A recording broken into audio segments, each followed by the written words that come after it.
Hey everyone, welcome back to the channel. Today, we're tackling how to request a balance transfer with Wells Fargo in 2025. If you're buried under high-interest debt and want to consolidate it onto a card with a lower rate, a balance transfer could be a game-changer. Essentially, it's moving your existing credit card balances to a new Wells Fargo card, often with a promotional 0% APR period to save you money. But before we dive in, remember that financial decisions like this can affect your credit score, so let's go through the steps carefully. First things first, check your eligibility. You'll need a good credit score, typically 670 or higher, and an existing Wells Fargo account or be ready to apply for one. Head over to the Wells Fargo website or app. It's the most straightforward way. Log into your account and navigate to the Credit Cards or Balance Transfer section. There, you'll find an option to apply for a balance transfer.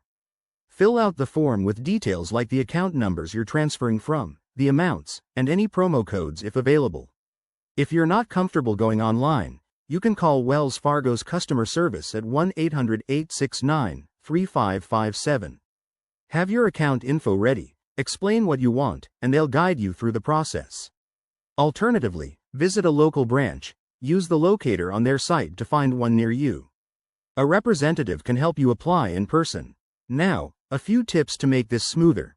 Always compare balance transfer offers from other banks to ensure you're getting the best deal. Watch out for balance transfer fees, which are usually 3 to 5% of the amount transferred. And don't forget, the promotional rate might expire after 12 to 18 months, so have a plan to pay it off.